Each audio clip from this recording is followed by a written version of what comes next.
So thanks so much for inviting me today to just give you a little brief introduction about the Cure Sickle Cell Initiative at NHLBI. And luckily, one of the colleagues, the picture team, they will actually be talking more about the metadata catalog, which is great for us. But as Amber said, so I'm a scientific program lead for the Cure Sickle Cell Initiative, the Data Strategy Award within the initiative. And I'm a program officer in the Division of Blood Diseases and Resources at NHLBI. So that's how I came to be on this team, which is an excellent team. And this is a really important initiative. And I learned something new from it every day. So hopefully you will learn something about it today too. So next slide. So the initiative mission, just in a nutshell, is we're dedicated to accelerating the development of treatments aimed at genetic-based cures and to greatly impact those individuals living with sickle cell disease. And we know that multiple shots on goal will benefit the field now and in the future. And so there are a variety of different projects that are going on within the initiative to come to reach those goals. And I put the main sickle cell initiative webpage here. I know perhaps Amber had it linked in something else as well, but the initiative is not just research project focused. The initiative, next slide, please.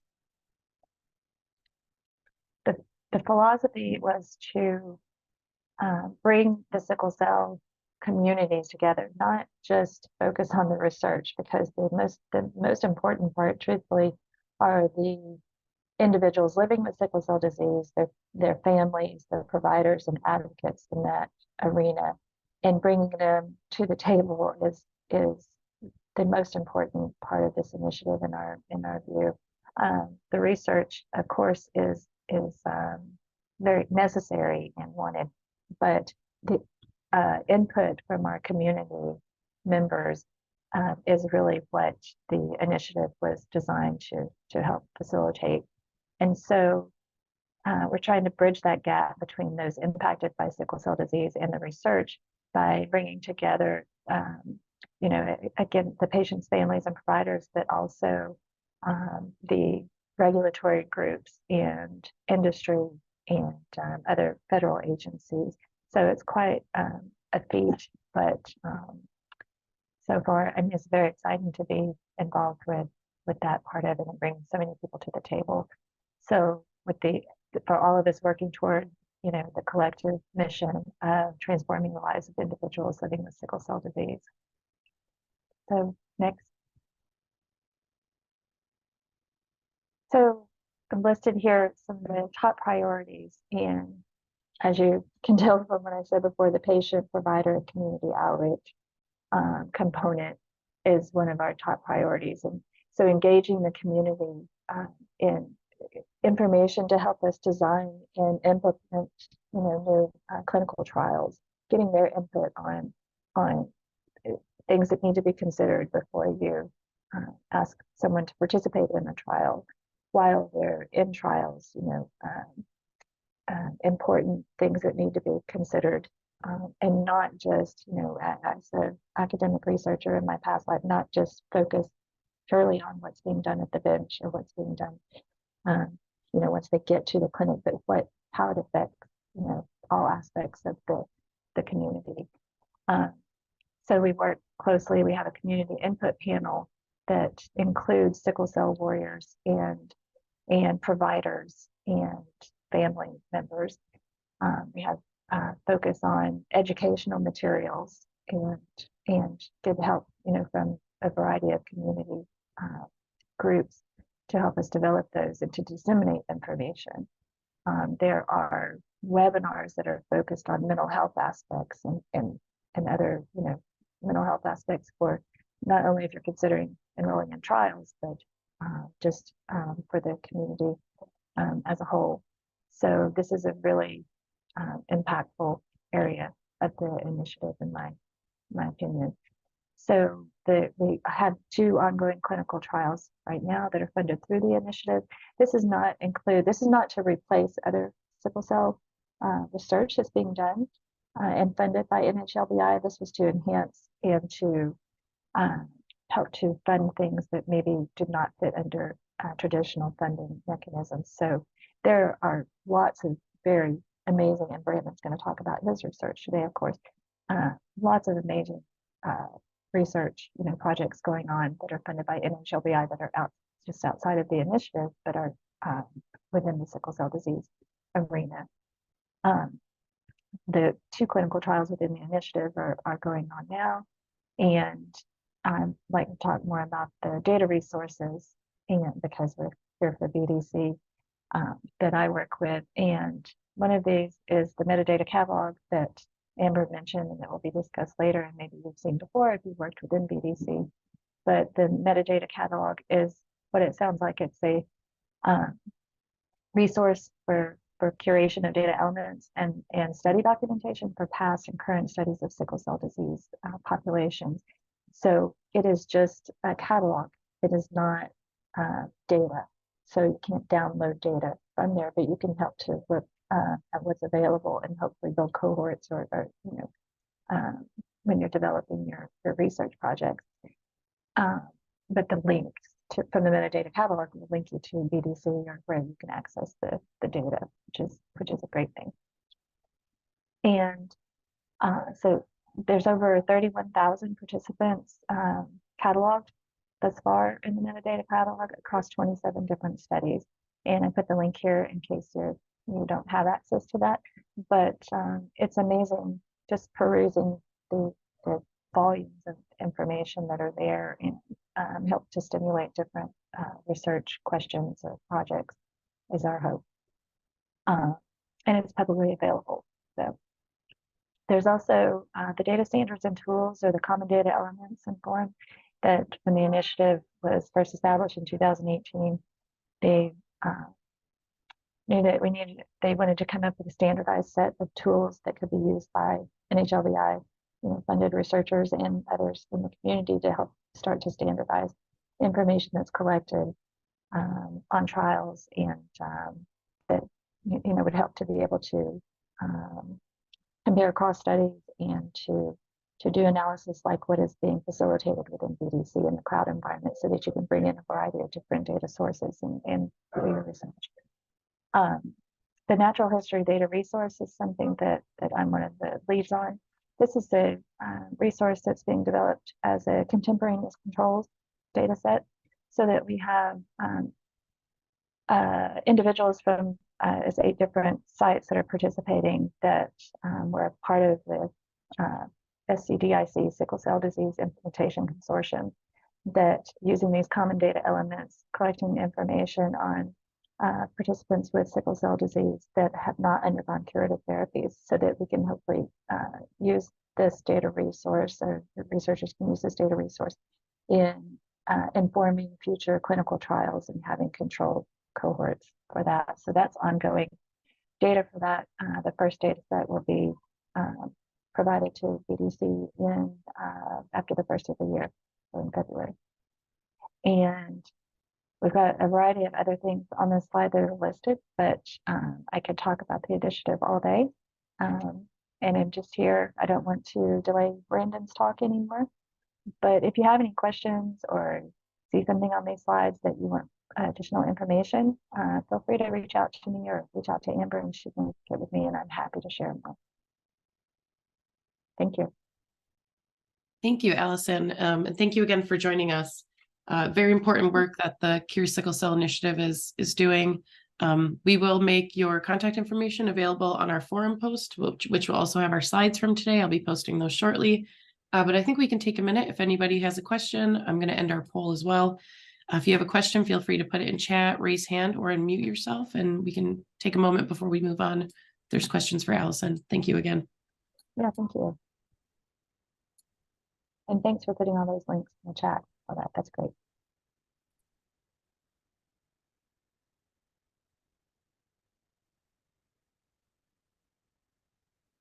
Okay, not hearing any questions. I think we will move on, and Michael will introduce us to sickle cell disease datasets in BDC, as well as a little bit about the metadata catalog. Thank you again, Allison, for joining us, and I will turn it over to Michael. Hi, thank you, Amber. Yeah, so my name is Michael Chris. Yes, I work at the picture team at Harvard Medical School. And yeah, as mentioned, I'll be talking about the sickle cell disease data sets and how they work in BDC. Yeah, nice. So first of all, we are going to talk about linking to the metadata catalog. So that's the catalog that Allison had just spoke about.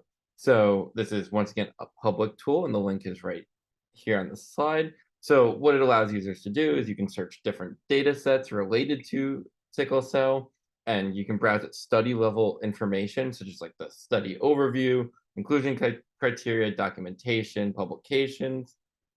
And then you can also browse by common data elements. Now that could be like social determinants of health. It could be different imaging software used in the study. It could be demographics information. There's a whole list I could keep going on for. But if you go to that link and you browse by common data elements, you'll see all the different things that you can search by.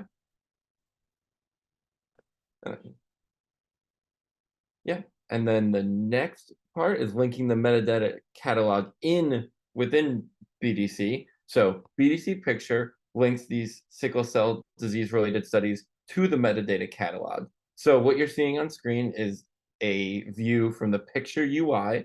So that's our website that you can access. And this is the data access table. This is what you'll see when you log on to Picture.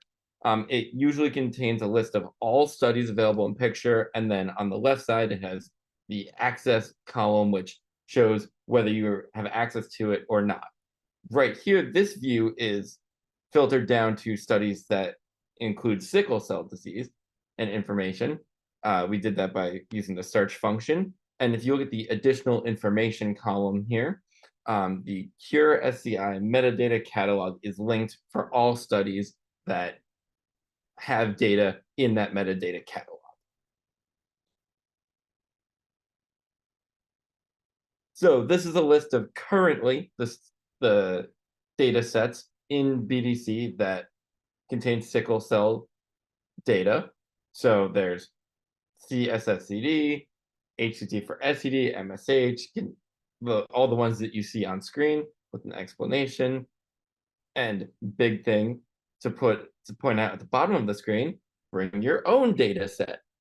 Now there can be more studies added, and if there are more studies, you'll be able to see that on the data access dashboard from the previous slide.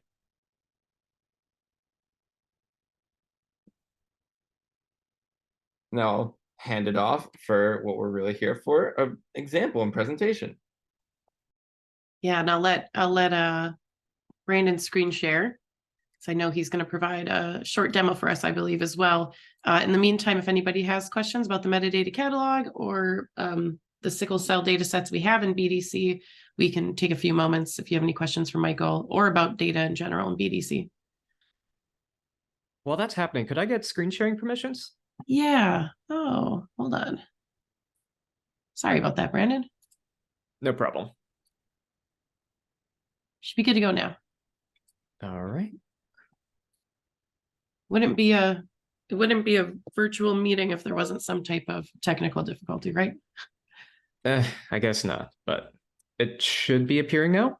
Yeah, and I'm going to go ahead and share our poll results too, since we did have a few questions related to your presentation. If anyone is interested in seeing how the polls were answered, those are now on screen. And Brandon, I'll let you take it away.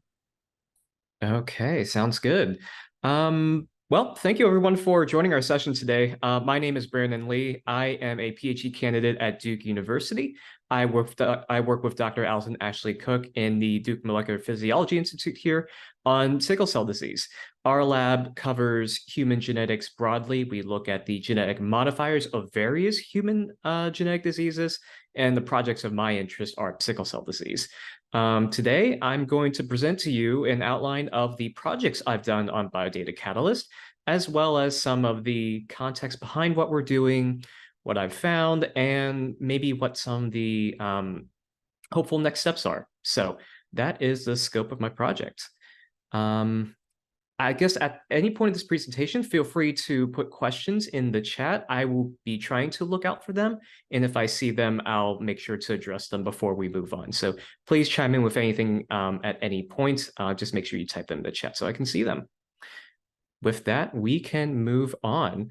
So according to the poll, I'm looking through the poll data right now, and it looks like we have a exactly even split on folks in this room right now who work or do not work on sickle cell disease. To make sure I don't assume anything, I'm just going to give a brief introduction of what sickle cell disease is and a little bit of the context behind why all this research is being performed. So with our first slide here, sickle cell disease. This is a Mendelian disorder, which means it's caused by a single mutation in the beta globin gene, which is one of the components of hemoglobin, which compose red blood cells in your blood.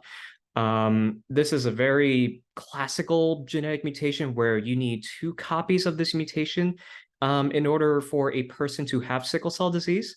And it's a pretty well characterized SNP. It's RS334 for those in the room who know what to look up for that mutation.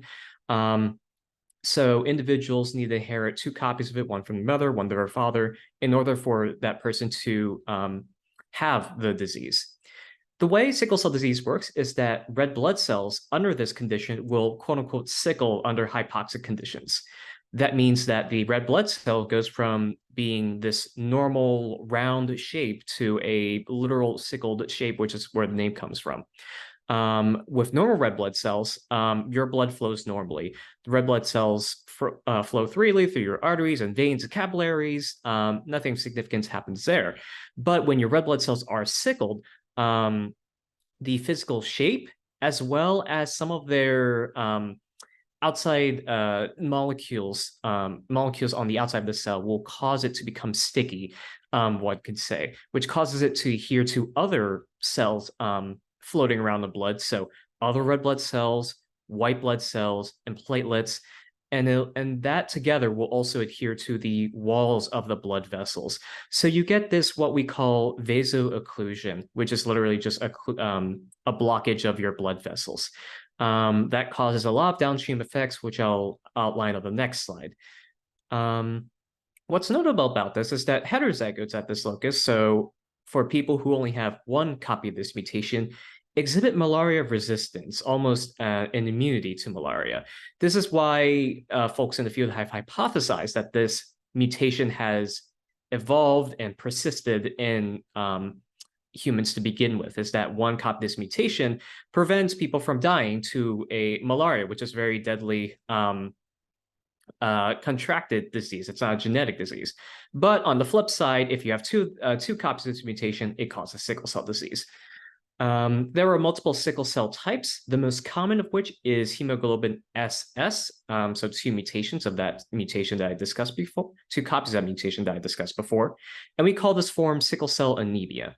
There are other sickle cell disease types, for example, beta plus thalassemia or beta 0, beta null thalassemia. There's also SC, and then we call the healthy non-sickle cell type hemoglobin AA, which is the non-mutated version of it. So I wanted to stop and also discuss that this month, September, is National Sickle Cell Awareness Month. So I'll give a little bit on the epidemiology of the disease and what it means for the people who actually live with it. In the United States, there are 100,000 people living with the disease. It's the most common inherited blood disorder in the United States, and it primarily affects individuals of African genetic ancestry. We hypothesize that the sickle cell mutation originated in areas where malaria was endemic because it provided a protective effect against the disease. In the United States, this translates into people of African genetic ancestry, given that during the 1700s, there was the Atlantic slave trade that brought millions of individuals of African descent to the United States. Worldwide, there are other populations with the sickle cell mutation too, in areas where malaria was also endemic. So that would include certain areas in India, as well as the Arabian Peninsula. Worldwide, this accounts for around 20 million total people with sickle cell disease. people with the condition will suffer a variety of symptoms. First and foremost of which is anemia, which is a general reduction in red blood cell counts or healthiness and vitality, which results in less oxygen arriving to cells and tissues in the body. But because of the pathophysiological mechanisms I outlined before, this also causes other symptoms like acute chest syndrome, which is an onslaught of pain throughout the chest area, stroke in the brain, pain crises, which are generalized throughout the body. They can really happen anywhere where there is an increased risk of blood clotting, which is what causes these pain crises in general, as well as organ damage and failure. So, for example, kidney failure, general degradation of spleen function, and splenectomies. If the spleen itself shuts down, we see that happen as sickle cell disease patients get older. Their spleen function generally degrades, and eventually it just stops working overall. The only cure for sickle cell disease is a bone marrow or stem cell transplant, which replaces the bone marrow tissue that gives rise to the red blood cells themselves. And the only treatments that we have focus on supplementing hemoglobin F, which is another kind of hemoglobin, which is resistant to the sickling effect. The other treatments also focus around resolving symptoms around the sickle cell condition, which I discussed before. So with that, on the right-hand side, I have what I find to be a pretty helpful handout that's meant to be given to patients with sickle cell disease, which describes the disease itself, the diagnosis and treatment, as well as how they can get involved with clinical trials and the basic research studies like the ones I'm going to describe to you later this afternoon. So if you want to see this page, this is on the NHLBI website. I'm going to paste a link in the chat, and you can take a look at this. It gives you a pretty comprehensive rundown on sickle cell disease and provides some materials that you can use to share with people with sickle cell disease who may not know how to wrap their heads around the condition, as well as just general talking points and templates for you to start discussions on. I feel this is really, really helpful when you're trying to introduce this condition, talk about it in a way that's meaningful for patients, and make sure they are informed on what the basic outline of the condition is and what the latest research and developments in the field are. So I encourage you to give that a visit after this presentation. With that being said, now we can move into my actual research. So my project is a basic science project revolving around finding what are the genetic and omic modifiers of sickle cell disease. So for the context behind this is that not all sickle cell patients will develop some of the symptoms that I described on the previous page. In this presentation, I'll discuss renal dysfunction, which is data that our lab has collected specifically, but this can also apply to the various other symptoms of sickle cell. We find that renal dysfunction is associated with early mortality and just increased morbidity in sickle cell disease patients. So by looking at renal dysfunction specifically, we may be able to find various genetic mutations or loci that we might be able to target for potential treatments down the line. So we can intervene in patient care and treatment at earlier times when we know what to expect or what to find. So my overall question is, what genetic or omic factors contribute to this risk of renal dysfunction? Are there genetic variants aside from the sickle cell mutation that we know causes the disease in the first place that may be able to predict kidney dysfunction or how quickly a patient might develop kidney failure, for example? So the outline for this session is that I'll discuss some background on renal outcomes and the top med studies I used, and then show you some results that I have from performing genome-wide association studies, or GWASs, on these patient cohorts. So to start off, let's talk about the comorbidities of sickle cell disease. As I said before, our lab is focused on renal outcomes. This is because of a study that our lab did back in 2014, of which I've shown you in a table here, where we found that a few characteristics of sickle cell disease patients with sickle cell disease, looking through their medical history, we find that certain factors are highly associated with morbidity. We've calculated hazard ratios for these, and we found that one of these outcomes, proteinuria, is highly associated. Now, of course, you can see that there are definitely highly associated medical histories as well. It's just that proteinuria was an outcome that we had data for, as well as serving as a general marker for renal dysfunction, which we knew was prevalent in our specific sickle cell disease studies. So that's why we chose to pursue that moving forward. To outline these renal outcomes, I'll briefly describe them on the slide. So proteinuria is one, and estimated glomerular filtration rate is the second one that we look at. So let's start with EGFR. EGFR here is a measure of how quickly blood is filtered by the kidneys. This is a derived metric. It's an estimated metric from measured serum creatinine. There is a standard for normal kidney function, which is a rate of how quickly blood is filtered by the kidneys.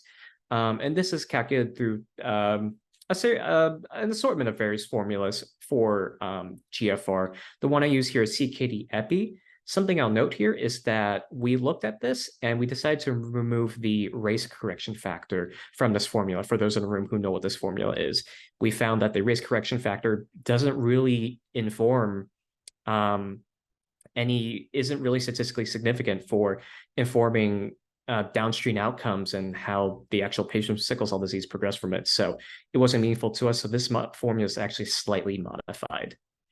There are general patterns of EGFR that you can kind of generalize from patient to patient. Early on in life, people with sickle cell disease will have a very high level of glomerular filtration or high EGFR score. And then as the sickle cell disease condition progresses, we see that it gradually declines over time. So there's an initial level, which is very high early in life. So from birth all the way through, I'd say, mid-20s, early 30s, and then after that, a steep decline.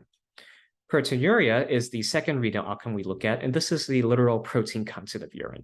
The standards is that we should expect to not see any protein in your urine, since that's any protein in your urine is a sign that your kidneys are not able to prevent the large protein molecules from actually ending up in your urine. So this is a metric for showing whether your kidney tissue has actually sustained any damage and has a reduced filtration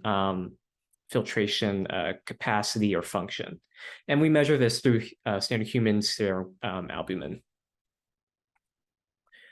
So before I go any further, I'm going to outline the actual data that I use in this study. So on the left-hand side, I'll describe the NHLBI TopMed initiative. TopMed is a whole genome sequencing program, which is part of the National Precision Medicine Initiative. TopMed is a program that consists of many clinical studies that contain genetic, omic, and phenotypic data. It's not limited to just sickle cell disease cohorts, but sickle cell disease studies are a large component of TopMed. And in sickle cell disease and the sickle cell disease patient cohorts, we have whole genome sequencing data, which I'll outline on the previous slides or on the next few slides. So I'll discuss that later. And of course, today we're here sponsored by Biodata Catalyst, which is where I actually performed my studies here. This is a community of NHLBI affiliated researchers, for the most part, who are also, for the most part, working on TopMed related data sets. Although you can also bring your own data to the platform, as I'll discuss later. This has been a really helpful community to me, helping to host all this data that I'll outline, and has allowed me to really scale up my research and really make this study feasible. Because without this, I would have had to do these analyses locally, manually, with limited computer resources, and this was a way for me to actually make this feasible in the first place. So I can discuss more about BDC later if folks are interested, but this is a computational platform to help me really see this project to its end. So now we can get to the actual data. I work with 4 different sickle cell disease patient cohorts here. One of them, which we call OMG SCD, is a cohort that my lab has collected about, I'd say, 10 or 15 years ago. And then the other cohorts here are collaborators that we partner with to jointly analyzed their whole genome sequencing data and their phenotypic data as well. So PUSH, WalkFast, and REDS3 Brazil here are the other 3 cohorts. As you can see here, they cover a wide variety of different backgrounds, various demographic and clinical characteristics, and those will be important for when we analyze the actual data and how they correlate with some of these outcomes specific to these studies. Here's an example of the kind of diversity that I want to illustrate here in terms of our studies. OMG is is pretty much an adult-only cohort. We only collected data on individuals with sickle cell disease over the age of 18. Whereas you can see with some of the other studies, we see a little bit of a mix. So for PUSH, for example, they collected data on mostly pediatric patients under the age of 18. There are a few over the age of 18, but for the most part, they are under 18. WalkFast and REDS they cover a much wider age range, and that gives us a little bit of interesting ways for us to actually analyze that data. But I just want to show that to you here to demonstrate what data we're working on. So the first part of the analyses I completed are sickle cell renal GWASs that focus on common variants. To give you a little bit of context behind this, before the studies that I performed here, it used to be in the past that DNA microarrays were used to sequence human genomes. This had the consequence of not covering the whole genome sequences. So genotyping at various loci, genotyping at exomes or known gene regions, for example, and they didn't really cover the intronic or excuse me, not intronic, but intergenic regions as thoroughly as whole genome sequencing is able to do that. So whole genome sequencing really enabled programs like TopMed, where we are now interested in seeing, are there variants in these regions that we weren't able to sequence before that might also be associated with sickle cell disease outcomes. So my question here, by using whole genome sequencing data, is, are there additional sickle cell disease genetic modifiers that are associated with renal decline? So that's what's motivating the specific GWAS right now. So we can jump into the actual methodology of the GWASs I performed. We have a base file set from the TopMed program across the 4 studies I had outlined. I do a little bit of filtering on these SNPs to ensure quality control and to limit it to the common variants as I discussed it before. So that's ensuring that for these variants that we have, that they have a minor allele frequency, or MAF, of greater than 5%. And after the result of these filtering parameters, we get filtered gene typing files containing our relevant SNPs. And then I also control for population substructure using eigenstrat, since a lot of these studies, when collected, will inevitably have some sort of relatedness to each other. So for any variants that we might find downstream, they could be because they're associated with renal outcomes, or they could just be simply due to population substructure, that the individuals were already somehow related beforehand, and that might be giving us spurious results that might confound what we find at the end. So we generate principal components to control for that. And then in the end, we can do our GWAS. I performed it in Plink with our covariates being our principal components, as well as hemoglobin diagnosis, since we know that's strongly associated with our outcomes. So from that, we have our actual outcomes here. So what I'm showing you here are QQ plots, which are plots of the Q values of, P values of all of our results. So taking the results that we get from our GWAS data, we have millions of SNPs, each with their own p-value. Of course, by random chance, we're going to have a lot of them that are going to exceed the typical 5% p-value threshold that might be used in a standard statistical association study. With a GWAS, though, you're doing this over millions of tests, so you're going to expect that you're going to get lots of results under that 5% threshold. The purpose of plotting a QQ plot is to show where all these p-values line up and whether we expect them to be be less than 5%, for example. So all these black dots here represent a single SNP. Towards the end is kind of the tensor area of the plot where a lot of your SNPs will be less significant. We can see that for across our outcomes here, they mainly line up with the on the kind of null red line here that goes through the middle of the plot. And it's really towards the top where you start to pull out the more significant SNPs and see if they do fall within this predetermined expected distribution of p-values. So we can look at towards the top of this graph across each of the outcomes I have listed. And you can see that for some of them, for example, EGFR, I have 2 EGFR outcomes here, which I'll elaborate later. For the EGFR metrics here, we can see that there's a slight deflation here. So they are probably not true signals here. They just happen to be very statistically associated, but by random chance. Whereas, for example, in other plots, you might have points that fall above this line, which means that there's, again, they're statistically associated because they have a very low p-value, but there's some evidence to show that they might be because it's an actual meaningful discovery.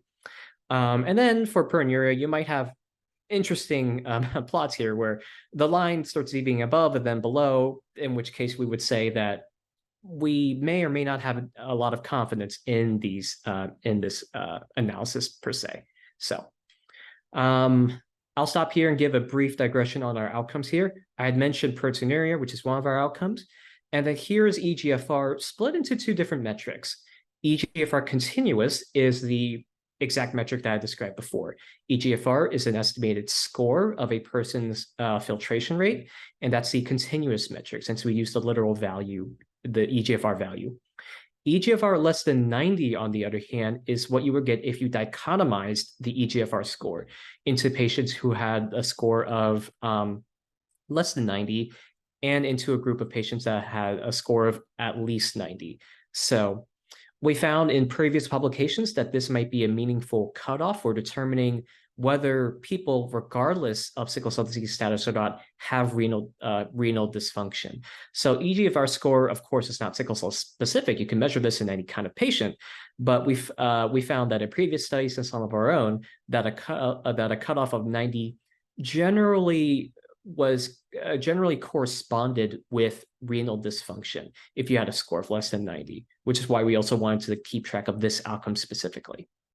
So that outlines our 3 outcomes. And now I can show you some of the actual results from this study, this analysis. So here are the Manhattan plots, which plots out the SNPs that were tested across all of the chromosomes in these patients, as well as their significance levels. So we have our 3 outcomes like before. And what you're looking for is kind of SNPs that fall above this red line. This red line is pinned at 5 × 10⁻⁸, which is what other GWASs usually use as the kind of typical threshold for genome-wide significance. Any SNPs that fall above that line are potential targets for follow-up studies, replication of other cohorts, and potentially investigations for their actual pathophysiological cellular function. For EGFR continuous and proteinuria, we don't see any SNPs that fall above the red line. The red line is just absent in these plots. So there might not be too much that may be associated with these outcomes. EGFR less than 90 here has one SNP that falls above this red line. Now, I took a look at the SNP. It lies in an intergenic region, which, as I discussed before, excuse me, we didn't want to discount. But after looking at the SNP in question a little bit closer, it's in an intergenic region that's hundreds of thousands of bases away from the nearest protein coding gene that we know. So it's kind of not very likely that it is a sickle cell disease specific SNP that arose. It does have an RSID associated with it, but no studies have really found an association with it in any kind of renal dysfunction. Plus, we also don't see SNPs in the region that the SNP is around that are also of a similar significance level. So typically in a GWAS, you would hopefully want to find peaks of associations that aren't just limited to one SNP. So if this one SNP we hypothesize would truly be associated with our renal outcomes, or associated in a meaningful way, we would expect to see more SNPs that kind of fall under a gradual, that fall under the same area as this SNP. But because we only see this one SNP here, that kind of indicates that it might be more of an outlier and due to the chances of being an actual association. I see a question in the chat from Oswaldo. Thank you, Ozzy, for that question. So your significance cutoff in the Manhattan plot, this is a FWR-based significance adjustment, or Bonferroni, relative to the total number of variants across all the studies, or relative to prior literature. So that's a great question. That cutoff is relative to prior literature. This isn't specific to this study, but this cutoff has also been used in other top med studies using the same whole genome sequencing data file set that I use. So I'm kind of more confident that I can use that as a potential significance threshold, because it deals with the same number of SNPs, it's sequenced by the same sequencing facilities, it's shared with other top med studies. So it's kind of the standard for the studies that we're looking at today. So yeah, I think that covers the meta-analyses for these common variants. So that's the first half of the studies I want to show you today. Now for the second half, I can go into detail about the rare variants. So this has basically the same methodology as before, where we can perform the GWASs to discover these associations, except this time I'm using the rare variants. So the variants that have a minor allele frequency of less than 5%. There is evidence in literature to suggest that rare genetic variants disproportionately drive variation and outcomes in rare human genetic diseases, which is why we also wanted to look at the rare variants particularly. With these rare variants, we aggregate them into gene-based units since by definition they're rare. So it's likely that we wouldn't be able to find kind of typical association levels that we might find in the first place. So now the hypothesis here is that we're testing gene units to see if they're associated with our renal outcomes. So to detail as before, the methodology remains mostly the same from our common variant analyses, except this time we flipped the minor allele frequency cutoff to now be less than 5%. So we're only keeping variants that are under this 5% threshold. And then downstream, we use the package Genesis, which is conveniently on BDC, which let me do this in the first place, which helped me actually do this kind of gene-based rare variant analysis. So those are the two major switches in the rare variant analysis, and now I can show you some of the results. To the surprise, or probably not to the surprise of some folks, we didn't really see any gene units that were significant here. So I'm showing you the results from the individual studies. So for OMG, PUSH, WalkFast, and RED separately, the dots that you see here are now genes instead of SNPs. And we are really looking for SNPs that are above this dotted line, which are the which I would consider to be the significance threshold when you're working with gene units, of which there are somewhere between 25 to 30,000 genes in the human genome. According to this, to the Genesis analyses that I performed, we tested around 21,000-ish gene units that we aggregated all these SNPs into. So that puts our significance threshold somewhere around 1 times or 5 times 10 to the negative fifth. But for most of these results, we kind of don't really see significance that goes that high. This is for the eGFR outcome, as I described before. And I'm currently doing work right now to meta-analyze these results to see if anything comes up. What I showed you with the common variants is a meta-analysis, because there might be effects that, while might not be present in individual cohorts, might be present if you aggregate the results and take the results together. So I'm currently doing that right now. I don't have those meta-analysis spots to show you, but that's something I'm currently working on. Similarly, we can look at the other outcomes I described, so eGFR less than 90. Again, we still have some SNPs that might make it close to the top, but none that I would qualify as being significant from a rare variant gene-based analysis perspective. And then we can also do the same with proteinuria.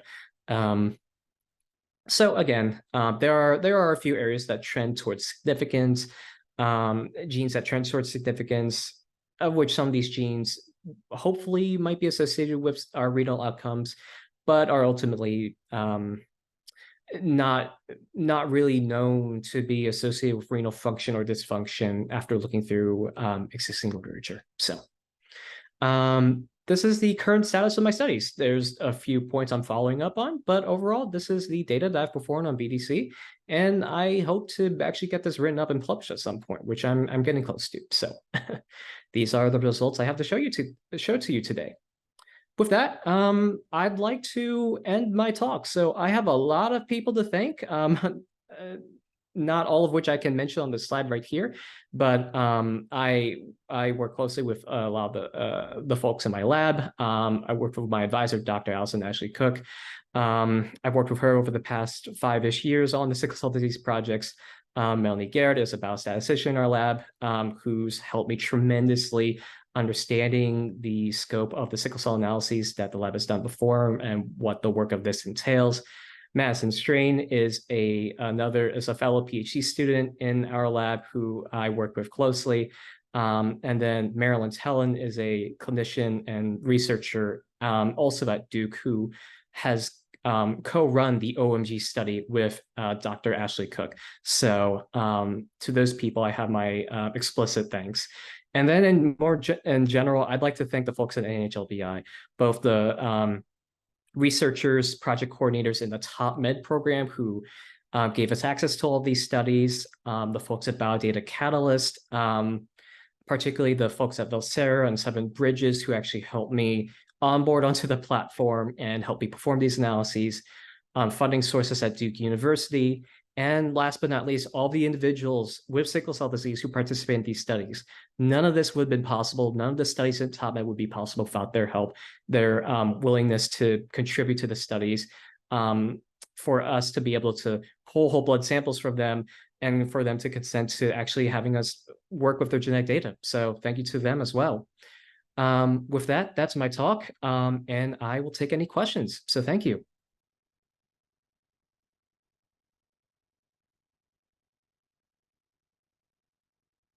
Thank you so much, Brandon, for joining us today. That was a wonderful recap of your research and what you've done so far. Looks like you're getting some applause reactions. So that's great. Thank you to everybody who joined us. Of course, let's leave the floor open for discussion and question and answer right now. I will leave it to the audience. I will put some links in chat. Just a reminder to complete our feedback survey so we can improve our future sessions. And it looks like Ozzy has a hand up. Ozzy? Hey, Brandon, this is Ozzy. Great work. We can discuss this elsewhere. But I do have a quick question. Great presentation. I guess the next logical question is, if I understand correctly, when you're talking about gene units, you're essentially trying to compile these rare variants based on their position with respect to gene or encoding elements of the genome. Are there any other ones that you're finding in intergenic regions, and what happens if you test for those instead? That's a great question. By the very nature of this rare variant analysis, intergenic variants are not included in gene units. But that might be something we can, I think I need to do a little bit of a deeper dive on that, because of course there are definitely rare intergenic variants, but to have any kind of statistical power to actually find associations with them, that either involves aggregating them with maybe other intergenic variants closer in close proximity to each other, or to maybe define or to just simply test this on a wider number of patients in order to have any, and combine into a meta-analysis to have any kind of statistical significance pop up. So yeah, we could definitely talk about that later, but that's a great question. I'm not quite sure how to approach that yet. Yeah, and I know somebody else has a question, but just curious, do we know if the raw data was created by ordinary parent sequencing or by duplex sequencing in terms of detecting the actual rare variant rates? I actually don't remember. I believe it might be paired in sequencing, but if you look on the NHLBI TopMed website, the whole sequencing details should be listed there. And I can refer to that to you afterwards. Thank you. Okay, we can keep taking questions. Zelia? Hi, Brendan. Great talk. I had a question about your first analysis, not the rare variants one. You mentioned that some of your peaks were in gene deserts. There's not a lot of genes around. I was wondering if you were planning on taking a look to regulatory elements that could impact other genes and gene networks. Yeah, definitely. We had contemplated looking at the regulatory regions. Specifically, that would require us to find annotations of regulatory regions across all the chromosomes. But in theory, we could definitely do it. And maybe it would be approached in a way that we would approach the rare variants, and that we could also aggregate those regulatory variants into regulatory region units for analysis. And that way we might be able to summarize it on a regulatory scale. But really the purpose of that common variance was just to do a simple flat GWAS, just to characterize the GWAS data that we were working with, and to see if any associations popped up from that alone. So really, yes, I would definitely like to go back and do that. That wasn't in the scope of that analysis, but it's definitely something that can be done.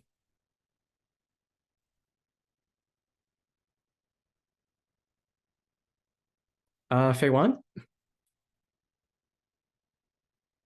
Hi, Brandon, can you hear me? Yes, I can. Okay, yes. I noticed you use the Plink at first, then next few you use on the biodata catalyst, right? And so I just wonder, do you have a plan to use, all the picture use the same platform, or you will keep them like this? Because I did the similar thing. I wondered, should I, keep everything at the same, use the same software? Yeah, and for context, Dr. Fei Wan was also a biodata catalyst fellow like I was. So this gets into a little bit of the actual BDC workflows and development that we did during our times as fellows. So I used both Plink and Genesis on BDC. Plink and Genesis are provided in the 7 Bridges environments that you can just pull down and run. I didn't find any significant differences running it on BDC or running it locally. I mean, it is the same program and the same code. And doing it on BDC let me run it in parallel so I can analyze all the cohorts at once. So I think it's definitely worth doing. And if you want, we can also talk offline about some of the custom workflows I developed to make better use of Plink. So yeah. Yeah, that sounds good. And also I noticed on your BDC the result, the colorful the GWAS plot, there's the little cutoff line on the top. I remembered before when I ran it, 2 lines there. So I wondered what's your cutoff on the line there on the the colorful GWAS? Yes. Yeah, that's a great question. It's somewhere I think it's somewhere around 5/10 cents in the -5th. Now, Yeah. I had to recalculate this line because the default cutoff in this was run in Genesis. So that I had to redefine the default cutoff line in Genesis, but that should account for the lower number of tests we were computing because we were running it over 21,000-ish units. So Okay. it's somewhere around there. Okay, thank you so much, Brandon. Great talk. Thank you.